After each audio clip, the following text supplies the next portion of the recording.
আল্লাহ পাক পথ দুইটা দেখায় দিল। এই বান্দা কোন পথে চলবা সেটা তোমার ব্যক্তিগত ব্যাপার, কিন্তু মনে রাখবা দুনিয়া থেকে যদি তুমি নেক আমল নিয়ে কবরে আসো, কবরে আসার পরে পাইবা তুমি জান্নাত। আর যদি তুমি বদ আমল নিয়ে বান্দা তুমি কবরে আসো, পাইবা তুমি জাহান্নাম।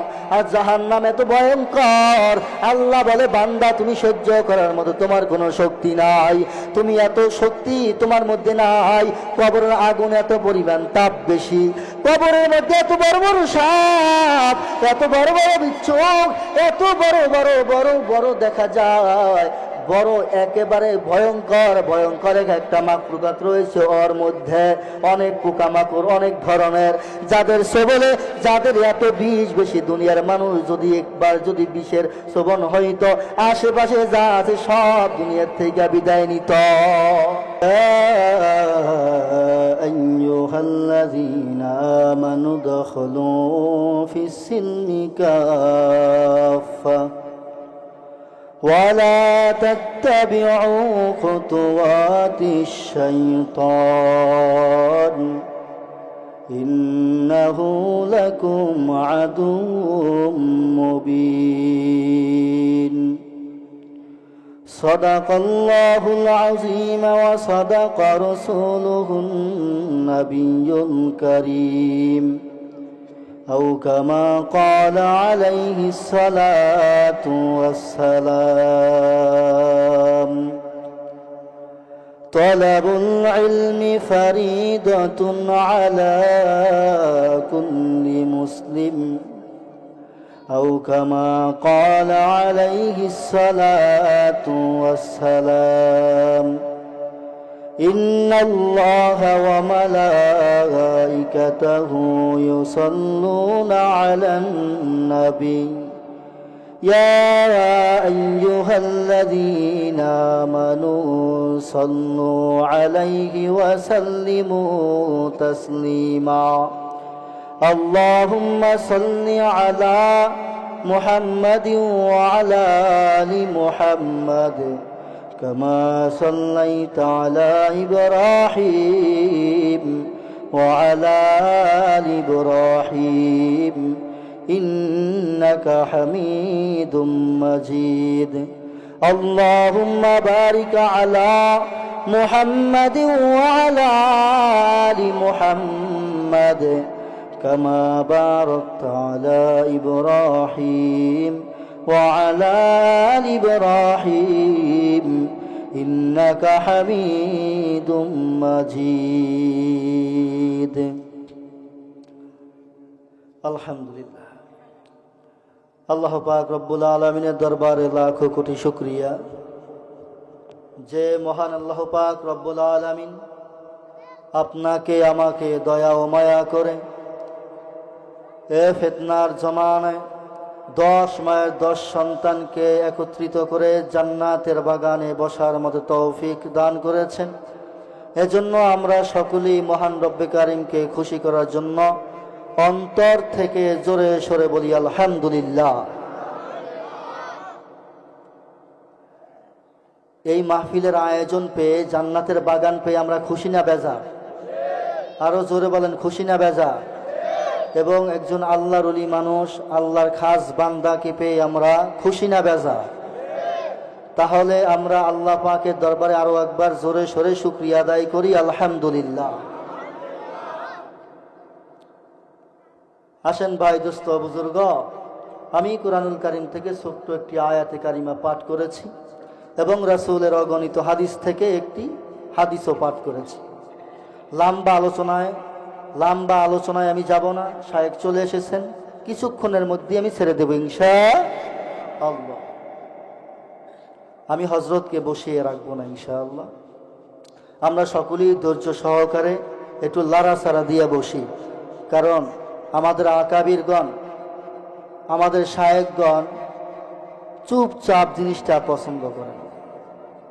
একটু আমরা যে মানুষ যেখানে আছি, যেন একটু লাড়াচাড়া দিলে যেন বোঝা যায় যে আমরা আল্লাহর বান্দারা আছি, যেন এমন মনে না হয় যেন আমি আল্লাহর বান্দা কবরস্থানে গিয়া বয়ান করতেছি, এমন যেন না হয়। আল্লাহ পাক আমাদেরকে কবুল করুক, বলুন আমিন। কোরআনুল কারীম থেকে একটি আয়াতে কারিমা পাঠ করেছি।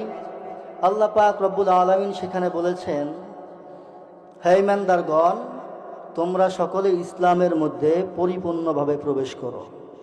আমাদেরকে পরিপূর্ণভাবে আল্লাহ পাক রব্বুল আলামিন ইসলামের মধ্যে প্রবেশ করার জন্য বলছে। এখন ভাই, আমি যদি সৎ পথে চলি, সৎ পথে সবার সামনে চইলা পাশে গিয়া ইসলামের বাহিরের কিছু কাজ করি, তাহলে কি আমি পরিপূর্ণভাবে ইসলামের মধ্যে প্রবেশ করতে পারলাম? না, এমন করা যাবে না। আমাদের মধ্য থেকে ইসলামের ঘ্রাণ বের হতে হবে, রাসূলের সুন্নাতের ঘ্রাণ বের হতে হবে, তাহলেই আপনি পরিপূর্ণভাবে ইসলামের মধ্যে প্রবেশ করতে পারলেন। আচ্ছা, ইসলামের মধ্যে প্রবেশ করতে হবে কি রাসূলের সুন্নাত বাদ দিয়া? ও ভাই বলেন, সুন্নাত বাদ দিয়া, আল্লাহ পাকের হুকুম আহকাম বাদ দিয়া, কোরআন বাদ দিয়া? তাইলে সবের মধ্যেই তো আমাদেরকে ঢুকতে হবে। ইসলামের মধ্যে আল্লাহ তাআলা যা যা হুকুম দিয়েছেন সব জিনিস শোনার সাথে সাথে পালন করতে হবে, তাহলে হবে ইসলামের মধ্যে আমার জন্য প্রবেশ করা। আচ্ছা, হুকুমটা কার? আল্লাহ পাকের। আল্লাহ পাক রব্বুল আলামিন ডাক দিয়া বলে, বান্দা, আমি আল্লাহ পাক রব্বুল আলামিন তোমার হুকুম দিয়ে দিলাম, তুমি ইসলামের মধ্যে পরিপূর্ণভাবে প্রবেশ করো। যদি তুমি শয়তানের ধোঁকায় পড়িয়া গাফেল হয়ে যাও, যদি তুমি দাড়িটা লম্বা না করো, যদি তুমি নামাজ না পড়ো গো, যদি তুমি পর্দা না করো, যদি তুমি রোজা না রাখো, যদি তুমি কোরআনুল কারীম তিলাওয়াত না করো, তাহলে বান্দা তুমি কিন্তু ইসলামের মধ্যে পরিপূর্ণভাবে প্রবেশ করলা না। ও আল্লাহর বান্দা, আল্লাহ পাক রব্বুল আলামিনের কথা আমার কোনো বানানো কথা নয়। আমার আল্লাহ ডাক দিয়া বলেন, ও বান্দা তুমি যাকাত আদায় করবা, ও বান্দা তুমি বেশি বেশি দান করবা। আল্লাহ তাআলা নামাজ পড়ার জন্য আদেশ করলেন, আল্লাহ পাক রব্বুল আলামিন পর্দা করার জন্য আদেশ করলেন, আল্লাহ পাক রব্বুল আলামিন আমাদেরকে কোরআনুল কারীম তিলাওয়াত করার জন্য আদেশ করলেন। শুধু তিলাওয়াত নয়, আল্লাহ পাক রব্বুল আলামিন ডাক দিয়া বলেন, ওয়ারাত্তিলিল কুরআনা তারতিলা, এই কোরআনকে সহি শুদ্ধ করে সুন্দর করে বান্দা তোমরা তিলাওয়াত করবা। আমাদের সমাজে এখন দেখা যায় জুয়ান হইতে বুড়া হতো না একজন বেড়া বেডিও এই কোরআন রে সহি শুদ্ধ কইরা পড়তাম পারে না। মিছা কইলা? এটা দেশের খবরই বললাম, এটা আমার দেশ না, এটা পুরো বাংলাদেশের খবর বললাম, আমার বরিশালের খবর বললাম। এই কোরআনুল কারীমের কত দাম, কত দাম! এই দুনিয়া ইলমের কত দাম! এ বান্দা, হুকুম দিয়েছেন কি? আগেই বলছে একটু আওয়াজ মাওয়াজ দিয়ে নামনে করে দিয়ে আমার তেলের জোর বাড়বো, আমার মেশিন গেস্টার হইব, বুঝেন নাই? আরো জোরে বলেন না, হুকুম কার? আল্লাহ পাক রব্বুল আলামিনের হুকুম। আল্লাহ বলছেন ইসলামের মধ্যে পরিপূর্ণভাবে প্রবেশ করার জন্য অর্ধেক করতাম তো অর্ধেক করতাম না, কিছু খাইতাম তো কিছু খাইতাম না, তা হবে না, তা হবে। পরিপূর্ণভাবে প্রবেশ করার জন্য হুকুম আল্লাহ পাক রব্বুল আলামিন করেছে। ভাই দোস্ত বুজুর্গ, এখানে আল্লাহ পাক রব্বুল আলামিন এটা বলার পরে আল্লাহ তাআলা বলে, তোমরা শয়তান থেকে সাবধান। আল্লাহ তাআলা বলেছেন, অন্য জায়গায় আল্লাহ বলেছেন শয়তান থেকে সাবধান হও, আর শয়তানকে তোমরা ভয় করো না। শয়তানকে আমাদেরকে ভয় করার জন্য নিষেধ করা হয়েছে। আমরা এমন বান্দা, আমরা মাখলুকাত দেখলে ভয়ে লুঙ্গির তলে জায়গা, অথচ মাখলুকাত আল্লাহ তাআলা যত মাখলুকাত বানাইছেন সব বানাইছেন আমাদের গোলামির জন্য। আর আমরা এগুলো দেখলে দুই হাত উঁচু করে কপালের কাছে নিয়ে কয়, তোর কাছে মাফ চাই, তুই যা কবি তাই। তুই আমার এবার লেগে মাফ করে দে। অথচ আল্লাহ তাআলা বলেন, তুমি আমার ইবাদত করো, আমার হুকুম আহকাম অনুযায়ী চলো, পৃথিবীর সমস্ত মাখলুকাত তোমার গোলাম হয়ে যাবে। ভাইজান, এই দুনিয়াতে আমরা কিন্তু বেশি দিন বেঁচে থাকতে পারবো না। গতকালকে আমার এক ছাত্র ভাই মারা গেছে। পড়েন ইন্না লিল্লাহি ওয়া ইন্না ইলাইহি রাজিউন। আমরা একসাথে পড়াশোনা করেছি। আমি আপনাদের এখানে 8 মাস আগে আসার পরও 15 দিন পরে আমার এক ছাত্র ভাই মারা গেছে। বাড়ি হলো তার ময়মনসিংহ, আর এইবার যে মারা গেল তার বাড়ি হলো বরিশাল। একসাথে পড়েছি, একসাথে ঘোরাফেরা করেছি, একসাথে খানা খেয়েছি, একসাথে ঘুম পড়েছি, কিন্তু সে নাই, আমি আছি। একটু চিন্তা করেন না। ইসলামের মধ্যে আগেই বলেছি, পরিপূর্ণভাবে আল্লাহ পাক রব্বুল আলামিন প্রবেশ করার জন্য বলেছেন, এবং আল্লাহ পাক রব্বুল আলামিন বারবার বলেছেন, তোমরা আমি আল্লাহ পাক রব্বুল আলামিনকে ভয় করো। আল্লাহ বলেন, তোমরা যদি আমাকে ভয় করো তাহলে তোমরা কোনোদিন গুনাহের কাছে যাইবা না, গুনাহের কাছে যাইবা না। কারণ আমি মাঝে মধ্যেই বলে থাকি, বান্দা সাপরে বড় ভয় পায়, সাপ দেখে ভয় পায়। বন্ধুকে ডাক দিয়ে বলে, এই বন্ধু, সাপ কোথায় থাকে গো? বলে, সাপ থাকে গর্তের ভিতরে। বান্দা যখন কোনো গর্ত দেখে সাথে সাথে গর্ত থেকে দূরে সরে যায়। ডাক দিয়ে বলা হয়, এই বান্দা, তুমি গর্ত দেখার সঙ্গে সঙ্গে কেন দূরে সরে যাও? বলে, বান্দা, আমি সাপরে বড় ভয় পাই, এজন্য আমি গর্ত দেখলে দূরে সরে যাই। ঠিক এমন ভাবে আল্লাহ পাক রব্বুল আলামিনকে যদি কোনো বান্দা সত্যিকার অর্থে ভয় করে গো, সাথে সাথে বান্দা গুনাহের কাছ থেকে দূরে সরে যায়। তাকে শয়তান যতই ধোঁকা দেওয়ার চেষ্টা করুক না কেন, কিন্তু তাকে শয়তান ধোঁকা দিতে পারে না। শয়তান তাকে ধোঁকা দিতে পারে না। সৎ পথে চলেন, আপনি চলতে থাকেন, একদিন না একদিন আপনার দিলের মধ্যে আল্লাহ পাক রব্বুল আলামিনের ভয় অবশ্যই চলে আসবে। ইবাদত তো করতে হবে, ইবাদতের মতো ইবাদত করেন, ইখলাসের নিয়তে ইবাদত করেন। এই বান্দা, বেশি আমলের কোনো প্রয়োজন নাই, কম আমল করেন, তবে আমলটা যেন সহি হয়, ভালো হয়। হাদিসের মধ্যে এসেছেন, قال رسول الله صلى الله عليه وسلم أخلص دينك يكفيك العمل القليل। অল্প আমলই নাজাতের জন্য যথেষ্ট হবে, যদি আমলটা ইখলাসের নিয়তে হয়। অল্প আমলই যথেষ্ট, এত বাহাদুরি দেখানোর কোনো প্রয়োজন নাই যদি ওটা কবুলই না হয়। কম করেন, যা জানেন তার উপরে আমল করেন। জানার নাম কামিয়াবি নয়, যতটুকু জানলেন তার উপরে মানার নাম কামিয়াবি। ভাইজান, শুধু আপনি আমি যদি ইসলামের মধ্যে খালি প্রবেশ করি, শুধু হইব?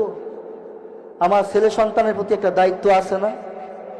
আল্লাহ পাক রব্বুল আলামিন তো তাদের ব্যাপারেও আপনাকে বলেছেন, এটা আপনার জন্য আমানত, এটা আপনার কাছে আল্লাহ পাক আমানত দিয়েছেন। আজ দিয়েছেন, কালকে নিয়ে যাবেন। কিন্তু কি এই আমানতের রক্ষাটা করলেন? আমানতদারি হইয়া কি আপনি আমানত রাখলেন নাকি খেয়ানত করলেন? হিসাব দিতে হবে কাল কিয়ামতের ময়দান। এই সন্তানের জন্য হিসাব দিতে হবে আল্লাহ পাকের কাছে। আপনি কার জন্য পাগল হইলেন? কার জন্য? এই সন্তানের জন্য। এই সন্তান কিন্তু কিয়ামতের ময়দানে দাঁড়াইবো, আল্লাহ তুমি যে আমার জাহান্নামে দিতেছো ওইটারে আগে দাও। কেন? উনি আমার আব্বা, আমার আম্মা, তারা আমাকে সঠিক পথ ধরাইয়া দেয়। কোথায় যাবে? পালাইয়া যাওয়ার কোনো জায়গা আছে বাবা? জায়গা নাই তো। ওই যাব, পৃথিবীর মধ্যেও পালাইয়া যাওয়ার জায়গা নাই, আর কবর দেশে তো আরো নাই। দুনিয়াতে চালাকি চলে, তাই পালাইবার পারি না, আর কবরে তো চালাকি চলবেই না। ভাইজান, আল্লাহ পাক রব্বুল আলামিন বলেছেন, আপনি নিজে জাহান্নামের আগুন থেকে বাঁচেন, আপনার আহাল পরিবারকে জাহান্নামের আগুন থেকে বাঁচান। আপনি নিজে ইসলামের মধ্যে পরিপূর্ণভাবে প্রবেশ করেন, আপনার আহাল পরিবারকে পরিপূর্ণভাবে ইসলামের মধ্যে প্রবেশ করা। ঘোষণাকার ঘোষণা আল্লাহ পাক রব্বুল আলামিন দিয়েছেন, ইয়া আইয়ুহাল্লাযীনা আমানু কু আনফুসাকুম ওয়া আহলিকুম নারা। তুমি নিজে জাহান্নামের আগুন থেকে বাঁচো, তোমার আহাল পরিবারকে জাহান্নামের আগুন থেকে বাঁচাও। এ বান্দা, আমার আল্লাহ পাক রব্বুল আলামিন পথ দেখাই দিয়েছেন। দুনিয়ার মধ্যে চলবেন, রাসূলের আদর্শ অনুযায়ী চলবেন।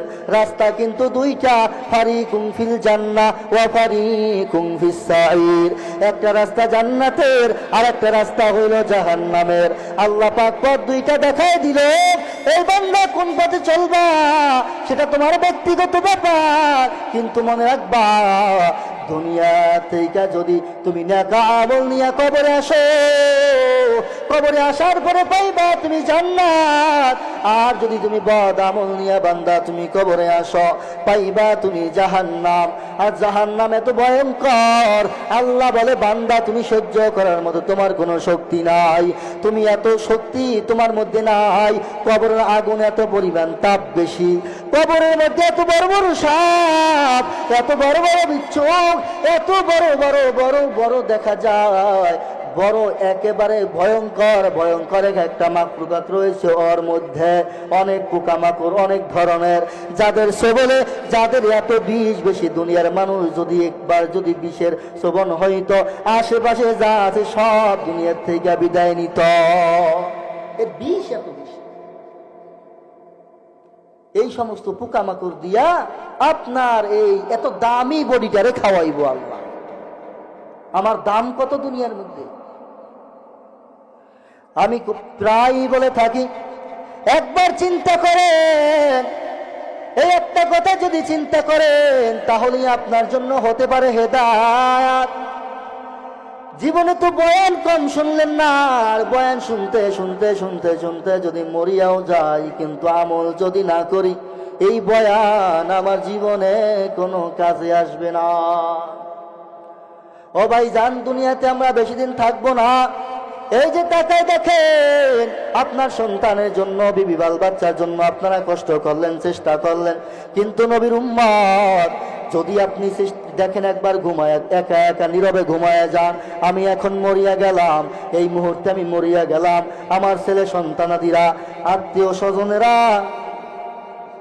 আত্মীয় স্বজনেরা আইসা আমার জামা কাপড় আলাদা করে দিলেন, আমার ব্লেড দিয়ে আমার শরীরটা জামা গেঞ্জিগুলো কেটে কেটে আলাদা ফারাক করে দিলেন, তারপরে গরম জল লাগাইলেন, আমার সুন্দর করিয়া ধোয়ায়া মুছাইয়া অন্ধকার কবরে নিয়ে গেলেন। 2 দিন 3 দিন পরে আপনার খোঁজও নিব না, খবরও নিব না। চিন্তা যদি করেন তাহলে আপনার মধ্যে আল্লাহর ভয় চলে আসবে।